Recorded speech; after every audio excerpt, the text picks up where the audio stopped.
मतदान का जो बेसिकली इलेक्शन प्रोग्राम का जो शेड्यूल जारी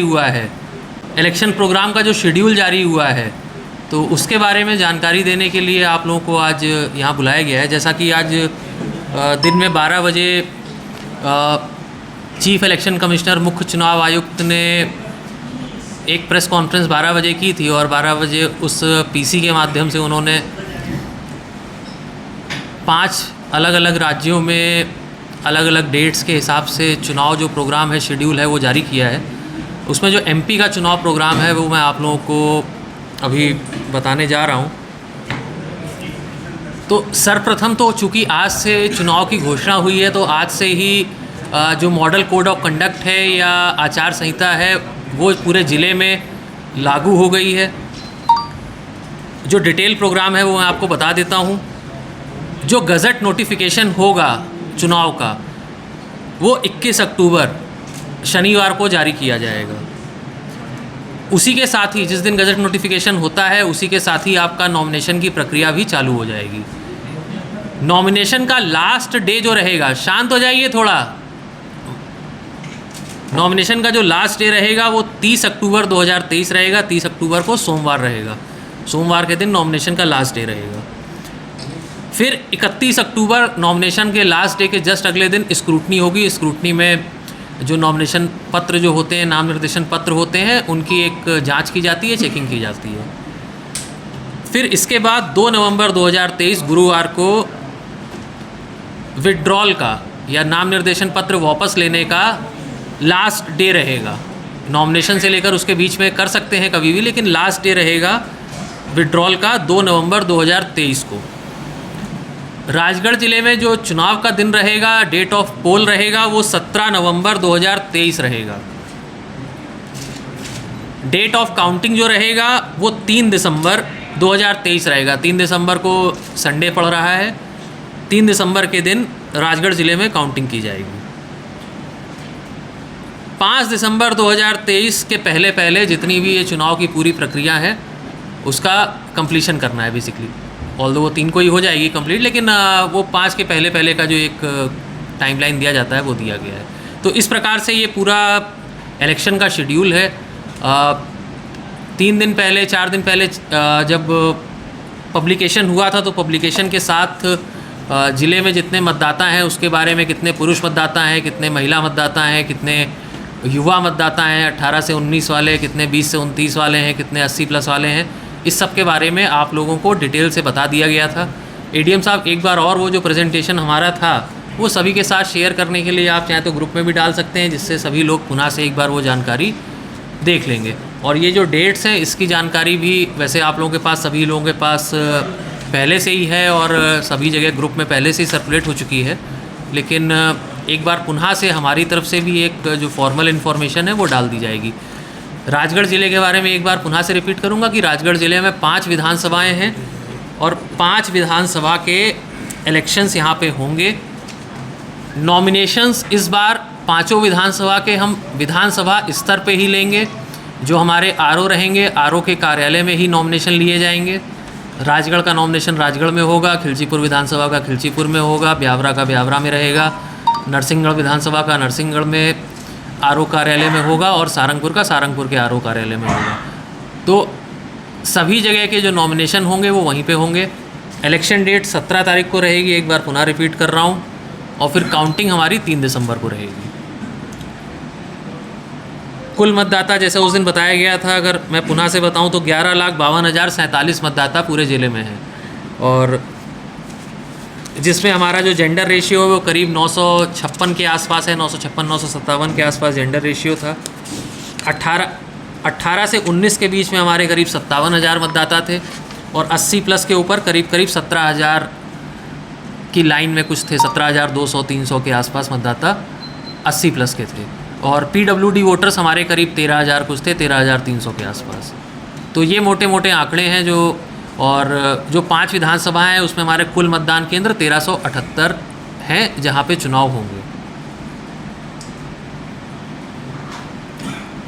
इसमें आप लोगों के कोई प्रश्न हो, कुछ आप लोग और एमसीसी को लेके, या एमसीसी लागू हो गई तो 24 घंटे के अंदर शासकीय बिल्डिंग को सही है सर? हाँ, हटा दिया जाएगा? तो आज से चूँकि इलेक्शन की घोषणा हो गई है, आज से आपकी आचार संहिता जो मॉडल कोड ऑफ कंडक्ट है उसको भी लागू कर दिया गया है। और पूर्व में भी हमारे द्वारा जो संबंधित पॉलिटिकल पार्टीज़ हैं उनके साथ सभी के साथ मीटिंग करके, चाहे वो जिला स्तर पे हो या आरओ स्तर पे हो, सभी को जो निटी-ग्रिटीज़ होती हैं एमसीसी की, क्या क्या उसमें करना होता है उसके बारे में बता दिया गया है। अभी जो सबसे पहला कार्य रहता है आचार संहिता लागू होते ही, वो ये रहता है कि 24 घंटे के अंदर अंदर जितनी भी सरकारी संपत्तियां हैं वहाँ से अनाधिकृत रूप से अगर कोई संपत्ति विरूपण की कार्रवाई है तो उसको किया जाना। अगर किसी शासकीय बिल्डिंग पे कोई बैनर पोस्टर लगे हैं या नाम पेंट हुआ है या पॉलिटिकल पार्टीज़ के सिंबल लगे हैं तो उनको हटाने की कार्रवाई करना। दूसरा रहता है सार्वजनिक संपत्ति पर 48 घंटे के अंदर। तो शासकीय संपत्ति जो रहती है उसके अंदर हमें 24 घंटे के अंदर करना होता है। जो सार्वजनिक संपत्ति अर्थात जो पब्लिक प्रॉपर्टी रहती है, पब्लिक पार्क हो गए, रोड साइड हो गया, रोड के अगल बगल जो शासकीय ज़मीन है वहाँ पे हो गया, बीच में डिवाइडर है वहाँ पे हो गया, तो ऐसी जगह पे जहाँ पे आपका पब्लिक प्रॉपर्टी है, पब्लिक प्लेस है, वहाँ पे 48 घंटे के अंदर हमें संपत्ति विरूपण की कार्रवाई सुनिश्चित करनी होती है। और तीसरा पॉइंट होता है प्राइवेट प्लेसेस पे। प्राइवेट प्लेसेस पे 72 घंटे के अंदर करना होता है। अंदर जितनी भी सरकारी संपत्तियां हैं वहाँ से अनाधिकृत रूप से अगर कोई संपत्ति विरूपण की कार्रवाई है तो उसको किया जाना। अगर किसी शासकीय बिल्डिंग पे कोई बैनर पोस्टर लगे हैं या नाम पेंट हुआ है या पॉलिटिकल पार्टीज़ के सिंबल लगे हैं तो उनको हटाने की कार्रवाई करना। दूसरा रहता है सार्वजनिक संपत्ति पर 48 घंटे के अंदर। तो शासकीय संपत्ति जो रहती है उसके अंदर हमें 24 घंटे के अंदर करना होता है। जो सार्वजनिक संपत्ति अर्थात जो पब्लिक प्रॉपर्टी रहती है, पब्लिक पार्क हो गए, रोड साइड हो गया, रोड के अगल बगल जो शासकीय ज़मीन है वहाँ पे हो गया, बीच में डिवाइडर है वहाँ पे हो गया, तो ऐसी जगह पे जहाँ पे आपका पब्लिक प्रॉपर्टी है, पब्लिक प्लेस है, वहाँ पे 48 घंटे के अंदर हमें संपत्ति विरूपण की कार्रवाई सुनिश्चित करनी होती है। और तीसरा पॉइंट होता है प्राइवेट प्लेसेस पे। प्राइवेट प्लेसेस पे 72 घंटे के अंदर करना होता है। अनलेस एंड अनटिल कोई उस 72 घंटे के अंदर जिसने भी किसी प्राइवेट में किसी के घर के ऊपर अपना नाम लिखवाया हुआ है या अपना बैनर पोस्टर लगाया हुआ है, तो उस घर वाले का वो सहमति पत्र लाके हमारे कार्यालय में, संबंधित आरओ के कार्यालय में सबमिट करे कि उसने उस व्यक्ति से, संबंधित व्यक्ति से सहमति पत्र लिया हुआ है कि उसकी दीवार पे वो दीवार लेखन कर सकता है या पोस्टर बैनर अपना लगा सकता है, अपना झंडा लगा सकता है, अपना पार्टी का चिन्ह प्रदर्शित कर सकता है, तो एक अलग चीज़ होती है। अन्यथा उसमें भी प्राइवेट प्रॉपर्टीज़ में भी 72 घंटे के अंदर कार्रवाई करनी होती है। इस समय सीमा के बाहर अगर हमें यहाँ पे कहीं भी ऐसा मिला कि अनाधिकृत रूप से कहीं पे बैनर पोस्टर लगा है, कहीं पे किसी का नाम लिखा हुआ है, तो उस पर एमसीसी के वायलेशन के तहत कार्रवाई की जाएगी। इसके साथ साथ जो हमारे विकास या निर्माण संबंधी जो गतिविधियाँ होती हैं वो भी आज सुबह हम लोग की जो मीटिंग थी तो उसमें हमने सभी को बता दिया है। 72 घंटे के अंदर अंदर एक सूची हमें यहाँ से आयोग को भेजनी होती है कि ऐसे कार्य जिनका जो चालू हो चुके हैं, जिनका टेंडर हो गया, जिनका एजेंसी अवार्ड हो गई, जिसमें व्यक्ति ने काम चालू कर दिया है, तो वो ऐसे काम हैं जिनको ऑनगोइंग वर्क्स की कैटेगरी में लिया जाता है और वो काम इलेक्शन के बीच में भी चालू रहते हैं। और दूसरा ऐसे कामों की सूची होती है जहाँ पे टेंडर तो हो गया, हो सकता है वर्क ऑर्डर भी हो गया हो, लेकिन काम चालू ना हुआ हो। तो अगर कहीं ऐसी स्थिति है कि काम चालू नहीं हुआ है तो वहाँ पे काम अब जब भी आचार संहिता ख़त्म होगी, समाप्त होगी, उसके बाद कार्य चालू किया जाएगा। तो सभी जगह सभी डिपार्टमेंट को ये भी निर्देशित कर दिया गया है कि जो काम ऐसे हैं जो आपके आज के पहले, आचार संहिता लगने के पहले चालू अवस्था में थे, वो चालू रहेंगे, लेकिन कोई भी नए कार्य स्टार्ट नहीं किए जाएंगे। नए कार्य कोई बहुत एक्स्ट्रा ऑर्डिनरी इम्पॉर्टेंस के हैं या बहुत आवश्यक हैं, अति आवश्यक हैं, कई बार डिज़ास्टर से रिलेटेड कार्य होते हैं या कोई कार्य ऐसे होते हैं जिसमें बहुत आवश्यकता होती है, तो उसको प्रायर अनुमति लेके, मेरी अनुमति लेके, और आवश्यकता पड़ेगी तो भोपाल से अनुमति लेने के बाद ही कुछ कार्य जारी किए जाएंगे। बाकी जो शासकीय योजनाएं हैं, जो योजनाएं ऑलरेडी रन कर रही हैं, जिसमें बेनिफिशियरी पहले से आइडेंटिफाइड हैं, उसमें लोगों को लाभ मिलता रहेगा। अगर किसी को पेंशन मिल रही है, पहले से मिल रही है, 4 साल से मिल रही है, 10 साल से मिल रही है, तो उसको हर महीने आगे भी मिलती रहेगी। उसमें बीच में कोई चुनाव की वजह से रोक नहीं आएगी। लेकिन हाँ, नए हितग्राहियों को जोड़ने वाला काम जरूर रोक दिया जाएगा अगले 2 महीने के लिए, तक आचार संहिता लागू होगी। किसी भी प्रकार के जो हितग्राही हैं, चाहे पेंशन के हितग्राही हों या राशन के हितग्राही हों या अन्य शासकीय योजनाओं के जो नए हितग्राही हैं, तो नए हितग्राहियों को जोड़ने का काम जो है वो अगले करीब 2 महीने के लिए नहीं होगा। तो ये मोटा मोटा आपका जो मतलब जो तत्काल रूप से चालू होंगी। बाकी कई सारी चीज़ें नॉमिनेशन के साथ, प्रत्याशियों के साथ चलती रहेंगी, और अभी हमारी स्टैंडिंग कमेटी की मीटिंग भी रहेगी और उसमें भी कई सारी चीज़ों पर डिस्कशन होगा। तो ये एक ब्रीफ ओवरव्यू है इलेक्शन का जो आप लोगों के सामने मैं प्रेजेंट करना चाह रहा था।